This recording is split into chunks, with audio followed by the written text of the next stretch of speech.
윤석열 대통령이 오늘 8번째 민생토론회에서 의료 시스템 붕괴를 걱정해야 하는 현실이 매우 안타깝다며 담대한 의료개혁을 이루기 위한 4대 정책을 발표했습니다.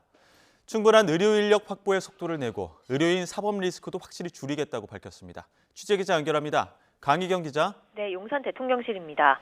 네, 윤석열 대통령이 완수하겠다고 밝힌 4대 과제, 구체적으로 어떤 내용이 포함됐습니까? 네, 윤석열 대통령이 오늘 분당 서울대병원에서 생명과 지역을 살리는 의료 개혁을 주제로 8번째 민생토론회를 열었습니다. 소아과 오픈런, 응급실 뺑뺑이 등 문제가 끊이지 않는 가운데 지역 필수 의료를 살리기 위한 해결 방안을 논의하는 자리였습니다.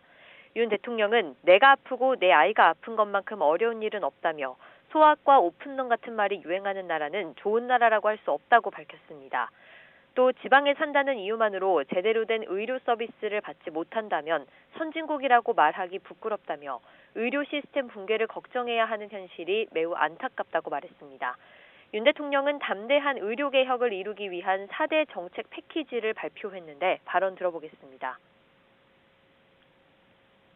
무너져가는 우리 의료 체계를 바로 세워서 국민의 건강과 생명을 지키겠다는 약속의 일환임과 아울러 우리 대한민국의 의료 산업을 세계 최고의 수준으로 발전시키겠다는. 먼저 윤 대통령은 고령 인구가 급증하고 보건산업 수요도 크게 늘어난다며 지역 필수 의료를 살리기 위해서라도 충분한 의료 인력을 확보해야 한다고 밝혔습니다. 이를 위해 양질의 의학교육과 수련 환경을 마련하겠다고 약속했는데 하지만 의료계 현안인 의대 정원 확대 규모는 구체적으로 언급하지 않았습니다.